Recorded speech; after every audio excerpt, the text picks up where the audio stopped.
Hello दोस्तों, आपका स्वागत है ऑप्टिमिस्टिक एस्पिरेंट यूट्यूब चैनल पे। मेरा नाम है शिवन तिवारी और आज हम सब डिस्कस करेंगे फोरम आईएएस के प्रीलिम टेस्ट सीरीज के टेस्ट 3 के पार्ट 2 के। हम पहला पार्ट कवर कर चुके हैं जिसमें हमने 1 से 33 क्वेश्चन नंबर तक डिस्कस कर लिया था और ये फुल लेंथ टेस्ट सीरीज है, इंग्लिश हिंदी दोनों मीडियम में। तो चलिए शुरू करते हैं। हाँ तो दोस्तों, इस वीडियो में हम सब स्टार्ट करेंगे 33 क्वेश्चन नंबर से 66 क्वेश्चन नंबर तक। इस ये पेपर 3 आएगा 3 पार्ट्स में, जिसमें हम अगले वीडियो में हम सब डिस्कस करेंगे 67 से क्वेश्चन नंबर 100 तक। हम सब ने पिछले वीडियो में क्वेश्चन नंबर 33 के डिस्कस कर लिया था, तो इस बार हम सब क्वेश्चन नंबर 34 से डिस्कस करेंगे। दोस्तों, पहला क्वेश्चन है, consider the following pairs. Governor general है एक तरफ और दूसरे तरफ वो किस लिए नोन है। तो पहला है, लॉर्ड डलहौजी ने डॉक्ट्रिन ऑफ लैप्स किया था, lord Warren Hasting policy of paramountcy और lord Cornwallis subsidiary alliance. Question number 34 का करेक्ट आंसर है बी। हमें इसमें बताना था कौन सा इनकरेक्टली मैच है, इसलिए ऑप्शन नंबर बी सही है, जिसमें सेकंड एंड थर्ड गलत है। क्योंकि लॉर्ड डलहौजी ने तो डॉक्ट्रिन ऑफ लैप्स तो कर दिया था, इंट्रोड्यूस कर दिया था, लेकिन लॉर्ड वारेन हेस्टिंग के द्वारा पॉलिसी ऑफ पैरामाउंटेसी नहीं हुआ था। ये पॉलिसी ऑफ पैरामाउंटेसी जो है लॉर्ड हेस्टिंग के द्वारा किया गया था, जो गवर्नर जनरल थे 1813 से 1823 तक, जबकि लॉर्ड वारेन हेस्टिंग ये गवर्नर जनरल थे 1772 से 1785 तक। इसलिए उन्होंने द्वारा ये पॉलिसी ऑफ पैरामाउंटेसी इंट्रोड्यूस नहीं किया गया था, तो ये इनकरेक्ट है। और तीसरा, लॉर्ड कॉर्नवालिस ये सब्सिडरी अलायंस नहीं किए थे, क्योंकि सब्सिडरी अलायंस इंट्रोड्यूस किया गया था लॉर्ड वेलेस्ली के द्वारा, जो गवर्नर जनरल थे इंडिया के 1798 से 1805 तक। दोस्तों, नेक्स्ट क्वेश्चन है question number 35। Consider the following statement with regard to united nation convention on the law of the sea, UNCLOS. It defined the right and responsibility of nation with respect to the use of world ocean, or the dispute of resolution mechanism under the convention is open to both the state parties as well as private entities. इसका correct answer, और एक third भी option है, India is a member to the convention. इसका correct answer है C, ये तीनों ही part correct है। और इंडिया ने ये कन्वेंशन रेटिफाई किया था 1995 में और साइन किया था इसको 1982 में। पहले इसने साइन किया था, फिर बाद में रेटिफाई कर दिया था। तो नेक्स्ट क्वेश्चन है question number 36। Consider the following statement with regard to changes in the justice system under the governor general Warren Hastings. इसमें है, each district was to have two different courts, civil के लिए अलग, criminal cases के लिए अलग, और दोनों ही प्रिसाइडेड थे डिस्ट्रिक्ट जज के द्वारा। और अन्य सुप्रीम कोर्ट इस्टेब्लिश हुआ था कलकत्ता में under the regulating act of 1773। Question number 36 का करेक्ट आंसर है बी, 2 ओनली।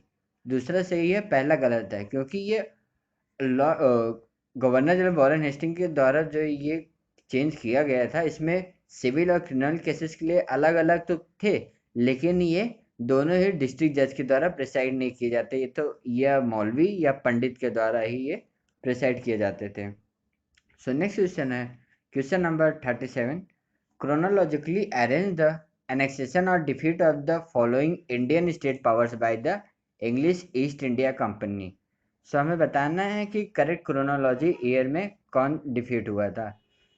इसका 37 का करेक्ट आंसर है ए, पहला, दूसरा, तीसरा, चौथा। ये क्रोनोलॉजी सही है, क्योंकि मैसूर जो है 1799 में ही डिफीट कर दिया गया था, मराठा 1819 में डिफीट किए गए थे, जो थर्ड एंग्लो मराठा वॉर हुआ था 1817 से 1817 से 1819 तक हुआ था थर्ड एंग्लो मराठा वॉर। उसमें जो है मराठा पावर हार गए थे और सिंध को उन्होंने 1843 में डिफीट किया था और पंजाब किया गया था 1849 में। ये 1843 है। सो इसलिए इसका क्रोनोलॉजिकल ऑर्डर ए करेक्ट है। अब नेक्स्ट क्वेश्चन है question number 38। Consider the following statement regarding the Nataraja sculpture. So ये ब्रॉन्ज स्कल्पचर था जो प्रोड्यूस हुआ था चोला पीरियड के दौरान और ये डांसिंग पोजीशन ऑफ शिवा जो है वो एसोसिएटेड है एंड ऑफ कॉस्मिक वर्ल्ड का। सो इसका करेक्ट आंसर है सी। इसमें दोनों ही ऑप्शंस करेक्ट हैं। नेक्स्ट क्वेश्चन है question number 39। Consider the following statement with regard to the seals found in Indus valley civilization sites. So इसका पहला ऑप्शन है स्टेटमेंट है most of the seals found are made of steatite. ठीक है। The purpose of producing seal was mainly religious. और तीसरा है statement the seals have a pictography script along with the great variety of animals और other motifs engraved on them. उसके ऊपर छपा था। सो इसका करेक्ट आंसर है सी, पहला और तीसरा। दूसरा इसलिए गलत है क्योंकि जो इस सील का प्रोड्यूस करने का पर्पज रिलीजियस नहीं बल्कि कॉमर्शियल था। मेनली जो है कॉमर्शियल था। सो नेक्स्ट क्वेश्चन है question number 40। Consider the following statement with regard to the Gaganyaan mission. So it involves a crewed orbital spacecraft which will take 3 Indian astronauts into space। ठीक है। और ये space craft जो expected है ये place किया जाएगा जियो सिंक्रोनस ऑर्बिट में। तो ये गलत है। ये प्लेस किया जाएगा लो अर्थ ऑर्बिट में जो 300 से 400 किलोमीटर तक है। और जो जियो सिंक्रोनस ऑर्बिट होते हैं वे 36,000 किलोमीटर तक होते हैं। इसलिए ये वहाँ नहीं बल्कि लो अर्थ ऑर्बिट में किया जाएगा। सो क्वेश्चन नंबर 40 का करेक्ट आंसर है A, one only. So next question है question number 41। Consider the following statement regarding to the forts of medieval India. So forts often जो स्टेटमेंट है forts often embodied man made water bodies in itself. Correct है। Gwalior fort is the largest fort in India और Daulatabad has twin forts constructed for strategic purpose. So question number 41 का correct answer है A, 1 and 3 only. और दूसरा गलत है क्योंकि ग्वालियर का फोर्ट सबसे लार्जेस्ट फोर्ट नहीं था बल्कि चित्तौड़गढ़ का फोर्ट जो है लार्जेस्ट फोर्ट था एशिया का। सो नेक्स्ट क्वेश्चन है question number 42। Which one of the following region is not categorize as provincial state of Indo Islamic architecture. हमें इसमें नॉट बताना है कि कौन सा नहीं था। सो चार ऑप्शंस है गुजरात, बंगाल, जौनपुर एंड बीजापुर। सो इसमें क्वेश्चन नंबर 42 का करेक्ट आंसर है मतलब रॉन्ग आंसर है बीजापुर। क्योंकि जो इंडो इस्लामिक आर्किटेक्चर के वो 4 प्रोविंशियल स्टाइल तो थे, रीजन थे, लेकिन वो बीजापुर नहीं था, यहाँ की जगह मांडू था। Gujarat, Bengal, Jaunpur and Mandu. So next question है question number 43। With reference to the permanent settlement in Bengal consider the following statement. Zamindars were made responsible to collect revenue for the state. The revenue demand of the state was fixed in perpetuity. So question number 43 का दोनों ही answer और दोनों ही statement correct है। सो इसलिए C होगा both 1 and 2। Next question है question number 44। Consider the following historical events. Deccan riot, Sannyasi revolt, Santhal rebellion and Kol mutiny. हमें इसको बताना है कि करेक्ट क्रोनोलॉजिकल ऑर्डर कौन सा है। सो क्वेश्चन नंबर 44 का करेक्ट क्रोनोलॉजिकल ऑर्डर है बी। पहले 2 सन्यासी रिवोल्ट हुआ था, फिर कोल म्यूटनी हुआ था, फिर संथाल रेबिलियन हुआ था, फिर डेक्कन राइट हुआ था। जबकि सन्यासी रिवोल्ट हुआ था ये 1770 से लेके 1802 के बीच। जो कोल म्यूटनी हुआ था ये 1831 में हुआ था। जो संथाल रेबिलियन है ये 1855 से लेके 56 तक हुआ था। और जो सबसे लास्ट में डेक्कन राइट हुआ था ये 1875 में हुआ था। सो नेक्स्ट क्वेश्चन है question number 45। Consider the following statement with reference to the घड़ियाल। ये लिस्टेड है शेड्यूल 1 के, जो world life protection act of 1972 के है। उसमें ये एंडेमिक है साउथ एशिया में, और its population is threatened by construction of dams and sand mining. So इस क्वेश्चन नंबर 45 का करेक्ट आंसर है डी 1 2 3। इसमें सभी ऑप्शंस करेक्ट है। ये शेड्यूल 1 में लिस्टेड भी है, एंडेमिक भी है, और ये थ्रेटन है डैम्स और सैंड माइनिंग के कंस्ट्रक्शन से। सो नेक्स्ट क्वेश्चन है question number 46। Consider the following statement with regarding to the ryotwari settlement. So it was first introduced in Punjab and Northwest Frontier Province (NWFP), or under this settlement the revenue was directly settled to the with the riot. So question number 46 का correct answer है B 2 only. पहला गलत है क्योंकि ये पंजाब या NWFP में introduce नहीं हुआ था, जबकि ये मद्रास में हुआ था थॉमस मुंडो के द्वारा 1820 में। सो नेक्स्ट क्वेश्चन है question number 47। Which of the following statement is are correct regarding jotedars? They control local trade as well as money lending. Unlike zamindar who often lived in the village, jotedars were located in urban areas. They prevented zamindari officials from executing their duties. So question number 47 का correct answer है B. पहला और तीसरा गलत है। पहला और तीसरा सही है, सॉरी।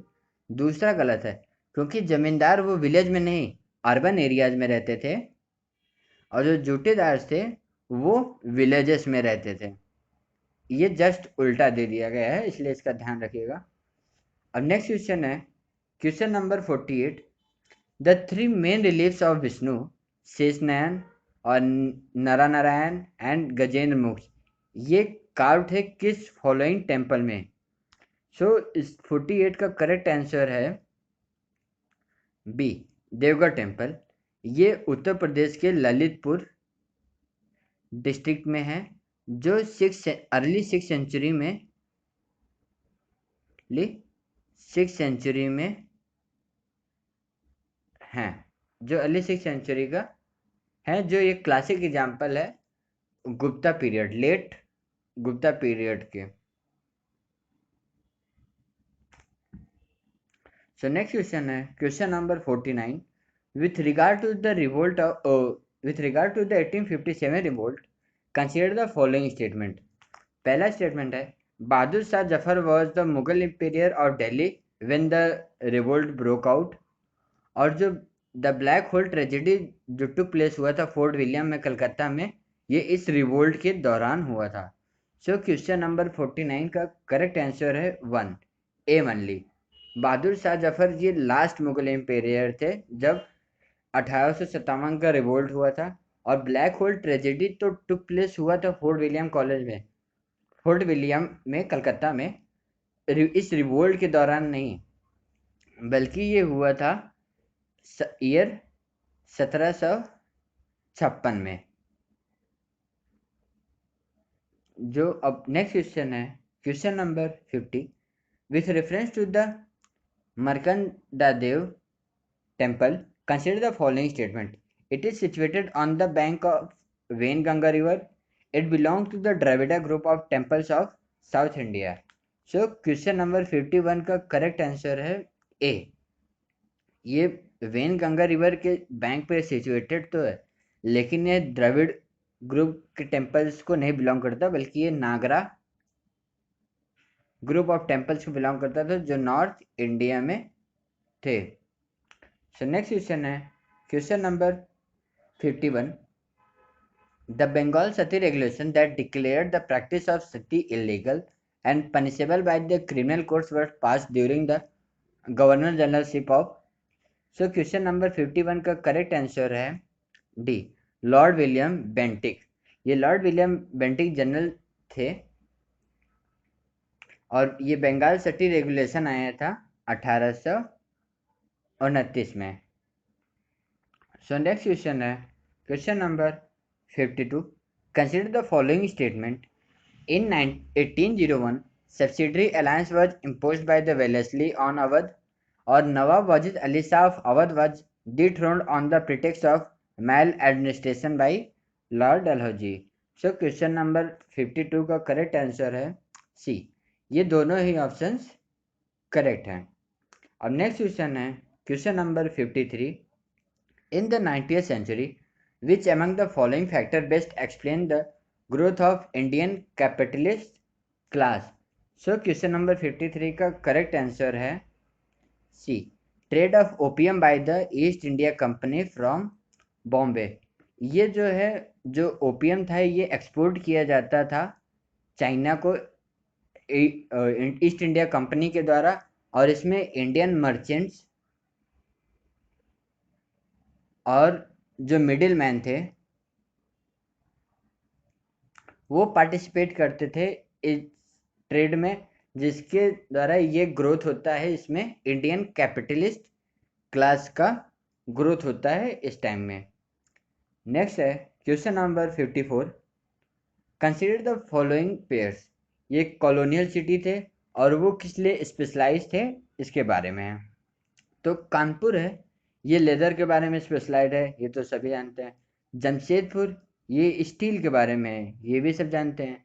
लेकिन जो है बीदर था, ये कोई भी चीज़ में, कोई भी इंडस्ट्रियल सिटी में नहीं था, ये कोई कॉटन टेक्सटाइल में भी नहीं था या कोई और भी अदर स्पेशलाइज्ड में नहीं था, इसलिए कोई सिटी ही नहीं थी एक तरह से।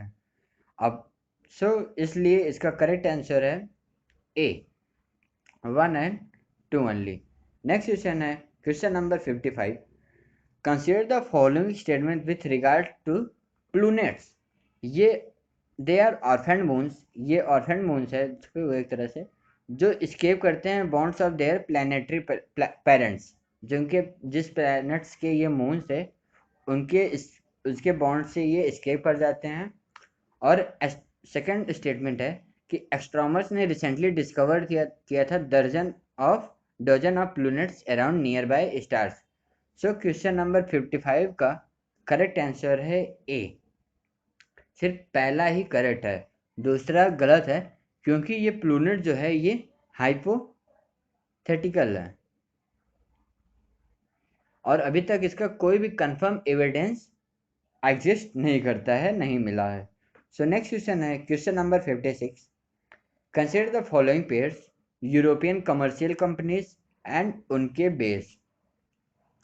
Portuguese Panaji, Dutch Masulipatnam, French Pondicherry. इसमें से हमें बताना है कौन सा करेक्टली मैच है। तो क्वेश्चन नंबर 56 का करेक्ट आंसर है डी, ये तीनों ही ऑप्शंस करेक्ट है, क्योंकि पोर्तुगीज पणजी में अपना बेस इस्टेब्लिश कर लेते हैं 1510 में, और डच जो थे ये मसूलीपट्टनम में कर लेते हैं 1605 में, और जो फ्रेंच है ये पौंडीचेरी में कर लेते हैं 1673 में। ये सब इम्पोर्टेंट है, नोट कर लीजिएगा। नेक्स्ट क्वेश्चन है question number 57. With reference to the towns and cities of the pre colonial times, consider the following statement. The important centers of imperial administration and control were Agra, Delhi and Lahore. The cities of Kolkata, Bombay flourish किए थे Mughal patronage के द्वारा। इसमें हमें बताना है कि कौन सा स्टेटमेंट करेक्ट है। क्वेश्चन नंबर 57 का करेक्ट स्टेटमेंट है ए, 1 ओनली। पहला सही है क्योंकि दूसरा गलत है, क्योंकि कलकत्ता और बॉम्बे ये सेटल किए गए थे ईस्ट इंडिया कंपनी के द्वारा, और इसके पहले ये अंडर में मुगल्स के, मतलब पैट्रोनेज के अंडर में ये फ्लोरिस्ट नहीं हुए थे, ये ईस्ट इंडिया कंपनी के ही अंडर में फ्लोरिस्ट हुए थे। नेक्स्ट क्वेश्चन है question number 58, the Kalighat painting originated in which of the following states. So question number 58 का करेक्ट आंसर है ए, वेस्ट बंगाल। इस समय में जो है ये ओरिजिनेट हुए थे 90th सेंचुरी में वेस्ट बंगाल के साइड। और नेक्स्ट क्वेश्चन है question number 59, with regard to the hill station in British era consider the following statement. Shimla was founded during the course of the Gurkha War. They become strategic places for launching campaigns against enemy rulers. So question number 59 का correct answer है C, ये दोनों ही option correct हैं। और next question है question number 60, consider the following statement with regards to glanders. It is a contagious and fatal disease of fish. It is caused by bacteria और it can also spread to humans. हमें बताना है इसमें से कौन सा statement correct है। सो question number 60 का करेक्ट आंसर है बी, दूसरा और तीसरा। पहला वाला इसलिए गलत है क्योंकि ये फैटल और कॉन्टेगियस डिसीज तो है, लेकिन ये फिश का नहीं, हॉर्स और एंड मंकी का है। ये बैक्टीरिया के द्वारा होता है और ये ह्यूमंस में भी स्प्रेड हो सकता है। नेक्स्ट क्वेश्चन है question number 61, consider the following statement. Permanent settlement system was aimed at ensuring a regular income of the company from the land revenue, and Mahalwari system was introduced in the British territories in the South India. So हमें बताना है कि इसमें कौन सा statement correct है। सो question number 61 का correct answer है वन ओनली। ये परमानेंट सेटलमेंट जो था सिस्टम था वह अंग्रेजों के द्वारा एक रेगुलर इनकम के लिए किया गया था, जो लैंड रेवेन्यू से वो कलेक्ट करेंगे। और जो सेकंड है वो गलत है। महलवारी सिस्टम जो ब्रिटिश टेरिटरी साउथ इंडिया में नहीं, जबकि ये बंगाल प्रेसिडेंसी में हुआ था और ये इंट्रोड्यूस और इफेक्ट में आया था 1822 में। नेक्स्ट क्वेश्चन है question number 62, with reference to the salt satyagraha consider the following statement. Gandhi ji had given advance notice of salt march to Viceroy Lord Irwin, and parallel salt marches were also conducted in the other parts of the country. So हमें बताना है इसमें से कौन सा statement correct है। सो question number 62 का correct answer है सी, बोथ 1 and 2। इसमें दोनों ही ऑप्शंस करेक्ट हैं। ये एडवांस नोटिस दिया गया था वाइसराय लॉर्ड इरविन के द्वारा, और ये पैरेलल सॉल्ट मार्चेस भी चल रहे थे अदर पार्ट ऑफ कंट्री में। अब बात कर लेते हैं सॉल्ट सत्याग्रह के बारे में। ये 12 मार्च 1930 को गांधी जी के द्वारा शुरू होता है साबरमती आश्रम से और खत्म होता है 6 अप्रैल 1930 में, जब गांधी जी डांडी ओशियन पर पहुंचते हैं और सॉल्ट लॉ को ब्रेक करते हैं। सो नेक्स्ट क्वेश्चन है question number 63, nij and ryoti systems were related to the cultivation of. So question number 63 का करेक्ट आंसर है सी, इंडिगो, क्योंकि इंडिगो का ही ये दो मेन सिस्टम थे, नीज और र्यूटी सिस्टम। सो नेक्स्ट क्वेश्चन है question number 64, consider the following statement with regard to the stupa architecture during the Mauryan times। जो the great stupa at Sanchi थे वो बिल्ट हुआ था जो ब्रिक्स रीजन ऑफ अशोका के पहले के ब्रिक्स से, और जो स्तूपा जो है कंसिस्ट होता है सिलेंड्रिकल ड्रम और circular anda and harmika and chhatra on the top. So question number 64 का करेक्ट आंसर है बी, दूसरा ऑप्शन ही करेक्ट है, क्योंकि जो सांची हुआ था वो बिल्ट हुआ था रीजन ऑफ अशोका के टाइम के ही ब्रिक्स है। सो यहाँ पे बिफोर नहीं होगा, at the region of the Ashoka होगा। सो नेक्स्ट क्वेश्चन है क्वेश्चन नंबर 65, उत्कर्ष 2020 जो रिसेंटली न्यूज में था उसका एम क्या है। सो क्वेश्चन नंबर 65 का करेक्ट आंसर है ए, ये इम्प्रूव करेगा रेगुलेशन और सुपरविजन आरबीआई के ऊपर। अब नेक्स्ट क्वेश्चन है और लास्ट क्वेश्चन है इस वीडियो लेक्चर का, क्वेश्चन नंबर 66। हमें बताना है कि विच of the following Indian states were annexed bye the East India company doctrine of lapse के द्वारा। तो हमें बताना है, तो इसमें से कुछ ऑप्शन दिए गए हैं, इसमें बताना है कौन सा कोड सही है। Satara, Nagpur and Sambalpur. So question number 66 का करेक्ट आंसर है ए, ये तीनों ही ऑप्शंस करेक्ट हैं, क्योंकि सतारा को ये 1848 में एनेक्स कर दिया गया था, संबलपुर को ये 1850 में एनेक्स किया गया था और नागपुर को 1853 में एनेक्स किया गया था। इसके अलावा दो और स्टेट्स थे जो डॉक्ट्रिन ऑफ लैप्स के द्वारा एनेक्स किया गया था। पहला था उदयपुर जो 1852 में एनेक्स हुआ था और झांसी 1854 में एनेक्स हुआ था। सो हमारा ये वीडियो यहीं ख़त्म होता है, और आपको ये वीडियो अच्छा लगा हो तो प्लीज़ सब्सक्राइब ज़रूर करें इस चैनल को और अपने दोस्तों के साथ भी शेयर करें ताकि उनके प्रिपरेशन में मदद हो जाए, क्योंकि अब ज़्यादा दिन नहीं बचे हैं अब प्रीलिम्स पेपर के। तो ज़रूर से ज़रूर शेयर करें। So thank you so much everyone.